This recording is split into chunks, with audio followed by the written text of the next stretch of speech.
Good afternoon, everyone, and welcome to today's webinar from the RNN Group on in this week, National Apprenticeship Week.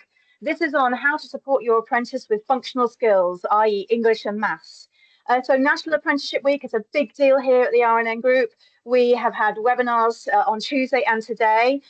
We've had activities going on throughout the week, pop-in sessions, drop-in sessions at the campuses. And tonight, very excitingly, we are culminating the week with our annual apprenticeship awards that's being held at Rotherham College at our Warncliffe restaurant. So very, very exciting for us this week. But let's get back to functional skills. I'd like to introduce two experts who will be presenting to you today. We have James Godsall, who is the Director of Employer Partnerships and Apprenticeships, and we have Debbie Bellingham, who is the Maths and English Lead for Apprenticeships here at the group. So without further ado, I'm going to pass you guys over to James and Debbie, who will go through their presentation with you. Please feel free to ask any questions, which I will put to the experts throughout the presentation. Right, James, Debbie, over to you. Thank you, Lucy, and welcome to our webinar. There have been some updates as of this week with regards to the functional skills for apprentices. So as of the 11th of February, they are no longer making it mandatory for learners that are 19 plus to finish their apprenticeship with functional skills, which is a policy change that's been made very recently. However, maths and English at level 2 and at level 1 will still be mandatory for learners that are 16 to 18. And it is something that we know is really important, not just for apprentices' skills at work, but also in their well-being outside of work, to have a level of literacy and numeracy that is commensurate with a grade 4 or a grade C in GCSE. So we will still be offering it to our employers and learners that are 19 plus, but of course it will become optional, whereas for those learners that are 16 to 18, it will remain mandatory. So we've got a short presentation. I certainly won't profess to be an expert, but I'm fortunate that I have got an expert with me, Debbie, who's going to talk you through some hints and tips on how to support your apprentice with maths and English. Thanks, James. So yes, James has kind of introduced us well there. So we'll start off with just what we're going to cover today. So firstly, we're going to look at, just as James has already hinted at, the importance of numeracy and literacy skills for everyone, regardless of whether they already have those prior qualifications or not. We're going to have a brief overview of the functional skills requirements and the criteria. So if your apprentices are studying functional skills, what they will actually be trying to do and what they'll be aiming for. And then a few ideas for how you might support your apprentice in the workplace with their maths and English. Okay. So first things first, why is maths and English important? I just thought a little bit of data here would be useful. In the last academic year, 23-24, 39.6% of all students in England left school without a passing grade in both maths and English. That's a grade 4 or above in new money, or if you're thinking old money, that's a C or above. Obviously, that's a huge number. For our local areas, Rotherham district was 41% and Nottinghamshire was 34.9%. And that's not a new issue. Actually, I did have a little look back. And when I did my GCSEs in 2003, those numbers were more closer to 50%. So this is a historic thing that, there are significant numbers of people across the country who don't have those prior qualifications and therefore don't have those underpinning skills. Now, some people will have picked those up over time as they've got older, but some people really, that's something that they really, really struggle with. Competency in maths and English are key life skills that are linked to better life chances across somebody's lifetime, better employment opportunities, higher achievement overall, and regardless of all of those things, increased confidence. A lot of people who've come out from school, having failed their GCSEs and then maybe continue to fail over their lives, have very low confidence in those areas. And so it's a really massive thing for people's self-esteem that we try and help them with those skills. And finally, from an employer perspective, maths and English skills help learners to develop critical thinking, their problem-solving skills, their communication skills. They're things that everybody uses every single day. Okay. Oh, I've gone the wrong way. Sorry. So what are the requirements? So now, as James has said, I wrote this before Tuesday when the announcement was made that the government has now changed the rules. So there's a little just caveat here that these rules will not now apply to learners who are 19 plus at the start of their apprenticeship. We will, update when we have more detail on how that's going to look, and they will become optional. However, for learners who are 16 to 18 at the start of their apprenticeship, if they don't have GCSE grade 4 or a C or equivalent, there's a list of what is considered equivalent. So things like your old key skills, must study functional skills as part of their apprenticeship. If they're on a level 2 apprenticeship, so that's, for example, your level 2 brick, level 2 customer services, and level 2 NJOPs, whether that's mechanical or fab weld, they must achieve or hold before they start level 1 maths and English. So that's equivalent to a GCSE grades 3 to 1. So that's the lower end of the grade boundaries there, or a D to G as it was. If they don't hold those when they start with us, that's what they have to achieve during their apprenticeship. If they already hold those when they come to us, then they have to work towards and attempt the exams on the level 2, which is your equivalent to your grade 4s. They have to attempt the exams, and they have to have attended a reasonable number of lessons to do that, to meet their endpoint assessment requirements, and they won't be able to complete their endpoint assessment unless they've done those things. Sorry, if they're on a level 3 apprenticeship, so that's, for example, level 3 plumbing, level 3 team leader, or level higher than level 3, so level 5 leader in adult care, they must achieve or have, like I said, already have level 2 maths and English. So that's your GCSE grades 9 to 4 or A to C prior to the endpoint assessment. So they cannot enter the gateway on their apprenticeship without those qualifications. So I'm not going to go through all of this, but I wanted to put it on here because obviously then you can go back and look at that for yourselves. But here's a brief overview of the content for the level 2 English. I've focused on level 2 because we do find that most learners need level 2. Most people come with something at GCSE. If they don't have that, the level 1 is very, very similar, but just at a slightly low level. So there are 3 elements to English. There's a reading part, a writing part, and a speaking and listening assessment. The reading and writing are both externally assessed exams, so they have to sit those in an invigilated environment. The reading test, I'm going to show you a couple of examples, but basically they have 2 documents to read that are both about a page long and some questions to answer. And those questions will cover things like identifying the difference between fact opinions or biased statements, identifying key details, the tone of something, and also being able to identify language techniques. And that's something that people perhaps are not so familiar with unless they've just come out of school. So that's the reading part. The writing part, the exam is 2 questions. Each question they are expected to write about 250 words. And 45% of that mark is spelling, grammar and punctuation. So there is a big focus on those areas for them to be able to pass that exam.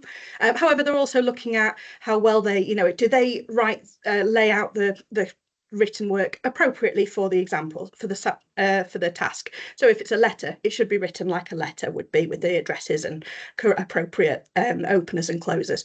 If it's an article, it should have a heading, etc. They're expected to structure that writing appropriately, using appropriate paragraphs, splitting up their writing well, and in a well-organised way. They're using appropriate language, so thinking about what is this for? Is it a report for work, so it needs to be quite a formal tone? Is it an article for a fun teenage magazine, in which case it's perhaps going to have a much less formal, more relaxed style? And they're expected to be able to adjust their writing styles for that. And finally, a very specific one to level 2, they talk about using complex sentences consistently and accurately. So that's kind of making your writing more interesting rather than just being very simplistic. And finally, we have the speaking and listening element. So that's assessed in class. They have to do a presentation, respond to somebody else's presentation, and then take part in a discussion on a topic that they do some research on. And basically, we're looking for, do they communicate clearly? Can they ask good questions? Do they respond to other people's questions? Are they acting in an appropriate manner in that assessment? And that's what we're looking for. Okay. So just wanted to give you a couple of examples so you've got an idea of where your learners are aiming for. So this is that I've just put up on the screen here, the first question from one of our sample writing papers. We use City and Guilds currently for all of our functional skills. So this is one of their sample papers. So this is a question about flights going on holiday and how much pollution they use. So one of the things that we find learners struggle with is coming across a scenario like this and thinking, well, I don't know anything about this topic. And so one of the real things that, some learners really struggle with is coming up with ideas. And part of that is life experience and also their experience in work and in place. So that's one area that, by expanding their horizons on a daily basis when they're at work with you or in college, we can really help them with these kind of questions. So that was the first question.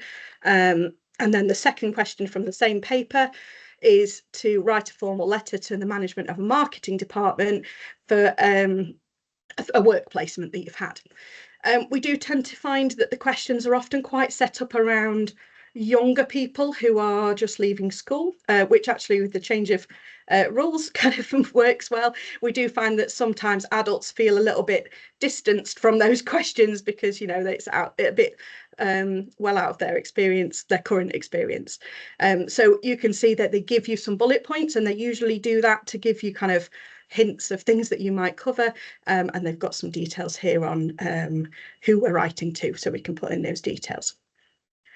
So I've just put in here the common areas that we find learners struggle with. And I've already mentioned that the ideas that they come up with is a big issue for a lot of people, just knowing what to write and being able to come up with those ideas. Then being able to structure that in a sensible manner so that it makes sense, so that it follows a reasonable argument and that they're writing in a persuasive way. But the big one, to be honest, for a lot of learners is spelling, grammar and punctuation, which again, there are very few jobs where we do no writing at all. Now, that might not be that you do very much, learners do very much. Your apprentices, perhaps they just fill in the odd accident report every now and then or send emails. But that's a big area that you can support your learners with in helping them identify their errors and correcting them. So just a quick overview again of the reading paper. So this is just, I'm not going to read this. This is just an example of the kind of document. In fact, I couldn't quite fit it on the page that you'd expect that learners will be expected to read. And then I've just popped up here 4 sample questions of the kind of things that people might come across. So we've got specific phrases that might suggest a specific thing for that first question, looking at language techniques, the second one, looking for biased phrases. And then the last thing there is comparing views. So you've got these 2 documents and you're expected to do some comparison on what they think about a particular topic or how they talk about the topic. So areas that people struggle with on the reading is identifying the difference between fact and biased opinions. They can sound quite similar, and if you're not good at identifying the language kind of uses that might indicate that something is an opinion, that can be a real tricky sticking point for some people. Struggling with possibly having limited vocabulary. So some people, they perhaps haven't read a lot in their lives, and so, or come across a lot of more widely used vocabulary, and so in a text they might come across words that they're not familiar with, and then that can cause a barrier in terms of understanding. Recognizing language techniques, that's something that we don't realize, I think, sometimes that we're doing day to day. So it's things that we come across, you watch the news or watch the telly, and they're using language techniques all the time, but we don't necessarily put our finger on it and say, oh, that's a rhetorical question or that's alliteration. So learning to spot those and understand what they are is a sticking point sometimes. And then finally, being able to compare. So being able to identify where two texts are talking about the same thing, but perhaps talking about them in a different way, or perhaps they're saying the same thing, and being able to kind of say, oh, well, they agree in this respect, but they disagree in this respect. Okay. So just moving on to maths then. Again, I'm not going to go through this. Obviously, the maths curriculum content covers quite a wide array.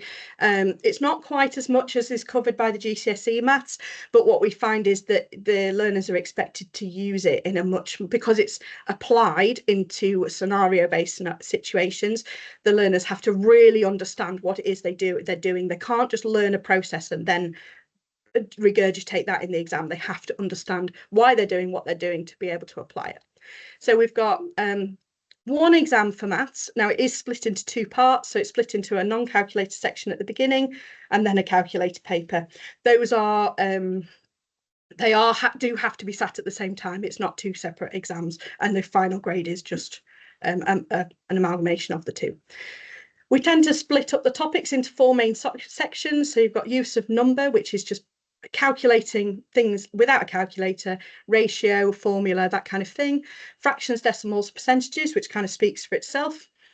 Measure, shape and space, which often proves to be quite a big area of difficulty for people. We've got area, perimeter, volume, compound measures like speed and density, converting between metric measurements and metric and imperial measurements, using and drawing things to scale, and then things like some bits and bobs like coordinates, plans and elevations, nets and angles in shapes. And the final section is handling data. So this is looking at averages, it's looking at graphs and charts, specifically scatter graphs at level 2, and probability, which is, that's the overview of the level 2. I just wanted to show you some of the trickier maths questions, just because they are very based in kind of real life scenarios. And one of the things we find is a bit like with the reading, and I was saying about the vocabulary and the writing with the limited life experience, this is where people often come unstuck as well. They don't necessarily understand the scenario that they're looking at, and so that makes it very difficult for them to decode that and then understand how to apply the maths that they're looking at. So this is a great example, because actually it's a very real life situation. This is somebody calculating their pay and calculating the tax that they're going to pay and work out how much you're going to come out at the end of the year. The reason that this learners really struggle with this is, firstly, they often don't understand how pay works. So when we come to examples, we'll talk a little bit about how you might support your learners with that. But also, if you can see how the way it's very broken down into all the steps. So you've got the age of the man, you've got how many hours he's working. We're told that that includes an hour lunch break that's not paid. So you've got to take that into account. We're given the national minimum wage. Obviously, this is out of date now, but and you have to think, right, well, which age category does he come in? And then we've got the section about tax information, which talks about personal allowance. And this is where a lot of learners fall down. They don't understand what personal allowance is and how that works. So that's a big issue for people. Another question here, which is a little bit less common scenario. So this is the kind of thing where learners kind of go, what? So we've got a scale drawing here of the sea and the land, and we have to find a route that we're going to follow with our boat to meet up another ship, and you have to work out how far that is using the scale drawing. We're using coordinates, and we also use speed, distance and time to then find out how long that's going to take us. So there's lots of steps in there, and if you haven't understood the scenario in the first place, that's really difficult for learners. And the final question, I felt that this one again is a more real life scenario, and again, but learners find it difficult to know how to kind of where to start. So you've got a drawing of a patio and a garden, and you've got to work out how many paving slabs you've got. Obviously, we've got area of a rectangle, but we've got to take away the area of the semicircle. and we've got and then we've got 3 different prices, and you've got to decide what the cheapest option is going to be for the area that you've got. Okay. So just covering the common areas that learners struggle with then with maths. Firstly, is the underpinning skills, calculations without a calculator, being able to do simple percentages and fractions and being confident with those. Those are expected to be, and metric measurement conversions, I should say as well, those are expected to be level 1 underpinning skills. And so if you're then moving on to level 2 without those skills, it's really difficult. And so that's something that those are very common skills that you might use on a day-to-day basis that really can help a learner build their confidence. We struggle because learners struggle to find the time to do regular practice to be able to move their learning into the long-term memory.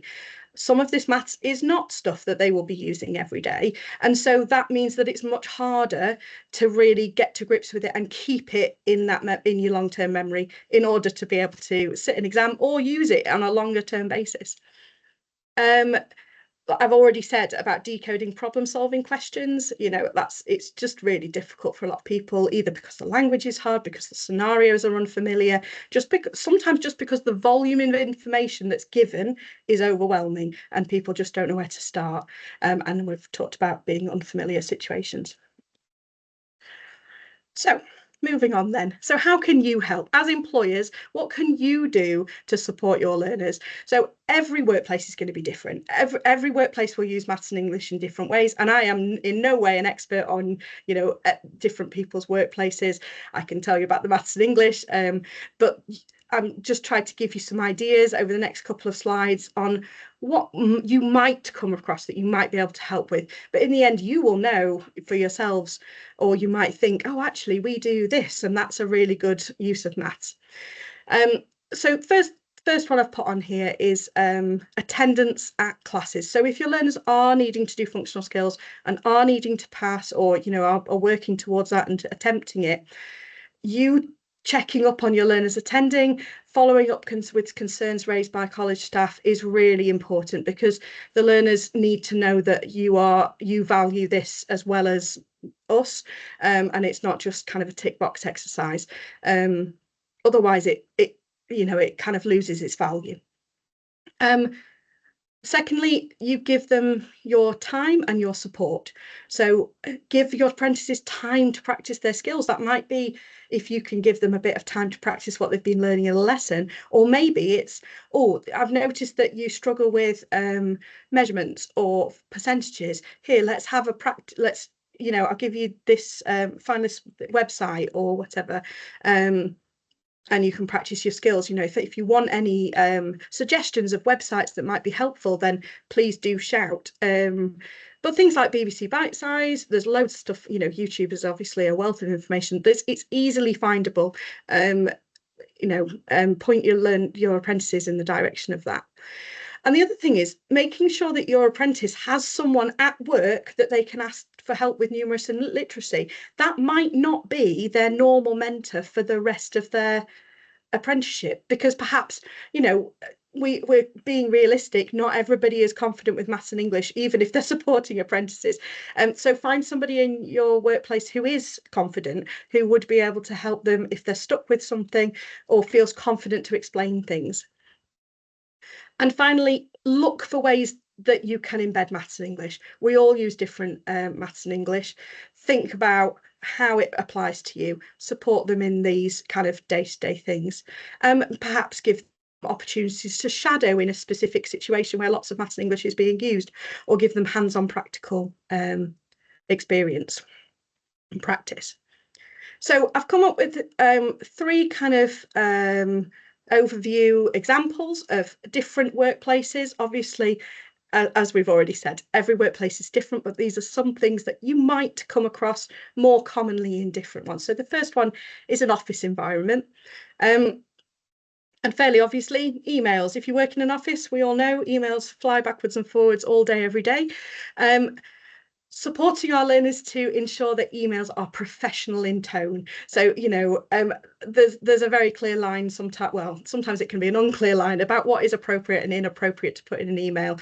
And that's something that our learners have to learn. If they're young coming out of school, they may not have learned that yet. So supporting them in in modeling good email etiquette, but also pointing out perhaps in a supportive way when they perhaps go wrong, but also helping them with correcting, again, spelling, grammar and punctuation. That's always a big thing. And it makes such a difference to how well your emails come across as well. If you're sending an email that's full of errors, people will make a judgment about that. And we want our apprentices to have the best opportunities and the best be able to present the best version of themselves. So second one would be perhaps within meetings. So this is your speaking and listening skills. Again, modelling professional behaviour in meetings, perhaps either with other departments or with customers, helping them also as part of that to understand the bigger picture of the company. Sometimes apprentices or and staff in general have very much a kind of a very narrow view of this is what I do, but they don't necessarily understand how they fit into the bigger picture and how what they're doing is impacting other things or supporting other things. And that can be a really positive thing for them to understand how they are contributing. And perhaps, particularly as the apprentice goes through their apprenticeship, give them opportunities to lead or present a part of the meeting, so that they're starting to take some responsibility for that. More on the maths side then, so we could look at perhaps a budget for an area. So explain to your apprentice how a budgeting system might work. Or you could even ask them to develop a mock or a little draft budget for a smaller area, sometimes something like stationery if you're a smallish office and you're not ordering huge quantities. Or, think of something either that they can take control of or that they can work through a problem, a case study type situation. And then the final one was PAYE. So I've already mentioned earlier about pay. This is a big area that we find a lot of learners just don't understand how it works, that you get this 12.5 grand that you don't have to pay tax on, and that the tax is only worked out on what you pay over that. They just don't understand that, and so it's not necessarily something that's taught in school, and that is a really valuable thing that you can help them to understand what they're looking at when they look at their payslip. What are they seeing? Why is this money coming out? How is that worked out? How is that calculated? And help them to check it as well, especially if people are working based on a timesheet, so their hours can change each week or each month. Helping them to check that the pay is then correct so that that they understand how to advocate for themselves in those kind of situations. So we're not moving on. There we go. So the second example here was in more of a construction environment. And I will say that I obviously have a lot more experience working in offices than I do in construction. So, I've chatted to a few people that do have more experience and came up with a few ideas. But like I said, you will have perhaps other ideas and things that you feel are appropriate for your apprentices. So the first one is a maths one, which is measurements. Now might seem obvious, but it is sometimes surprising how much learners do struggle with taking accurate measurements. And also we tend to find learners maybe they do take accurate measurements, but only in millimeters. And they don't necessarily understand the relationships between millimeters, centimeters, meters to kilometers or other metric units, or then how they relate to imperial measurements, your inches, your feet. And sometimes you've got one thing that's sold in feet and inches and one thing that's sold in millimeters. In fact, I had a learner just the other day say to me, we were talking about millimeters, and he said, oh, something about 64 thou. And I was like, and all of a sudden we'd moved into imperial and he didn't even realize that that's what he'd done because he didn't understand what those relationships were. So yeah, helping them with that is really crucial.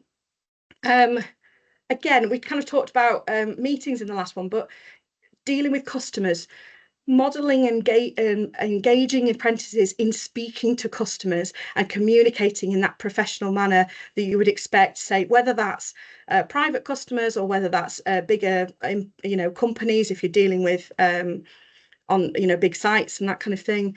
But expecting, if you model that, what you expect of them, and expect them to behave in the same way, gradually over time they will start to pick up on that.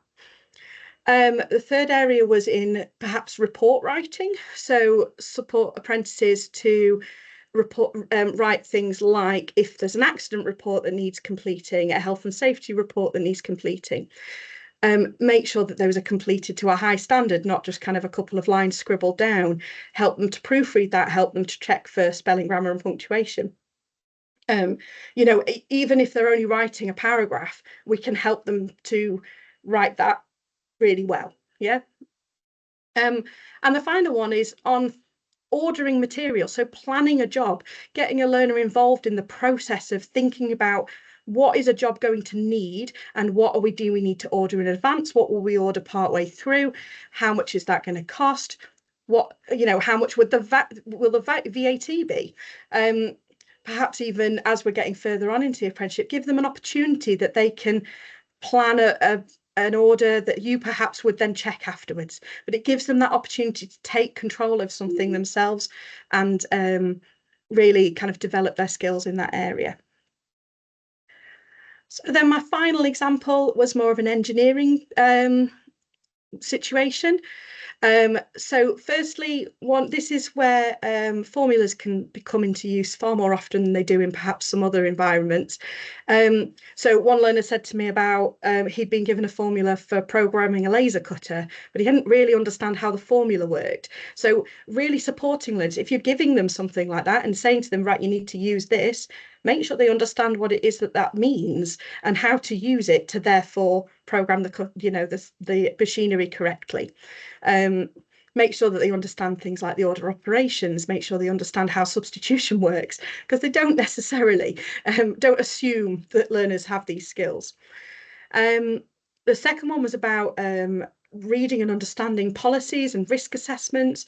So things like standing operating procedures, risk assessments, toolbox talks, making sure that learners understand what they are expected to do and what those policies are to make sure they're working safely and efficiently. Check their understanding by asking questions, open questions that can get them talking, draw out what they've understood from what they've read or seen. Third one is scale. So scale drawings, I think, are often a very commonplace thing to come across, both in engineering and in construction, you know, schematics, scale plans, that kind of thing. But what we tend to find is that those schematics often just have all the measurements written on them.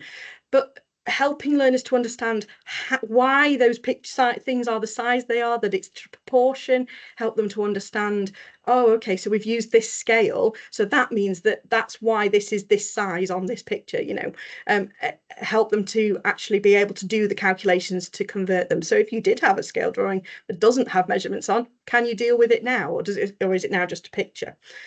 And then the final one was kind of more around deadlines and time. So we often forget when we're talking about maths that involves time. And actually, I think this comes into any of the examples we've talked about.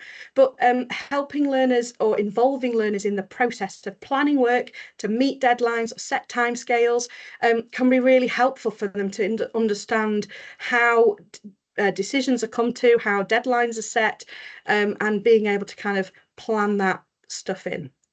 Okay, so that was the final example.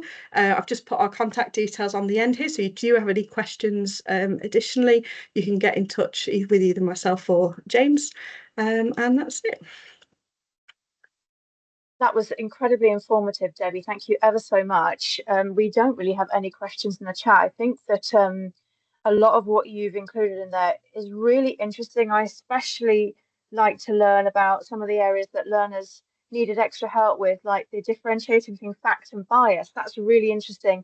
And the examples you use are really interesting, like the email example, getting really good emails. We're about to launch a campaign the next month or so in the group to support with good email usage, actually, because we recognize this is a skill that could be made better or could be improved upon actually within our learners and potentially within general workplaces. So it's a skill we need to look at. So thank you very much for that. That was the examples, especially, I think, will really help our employees to be able to support those practices.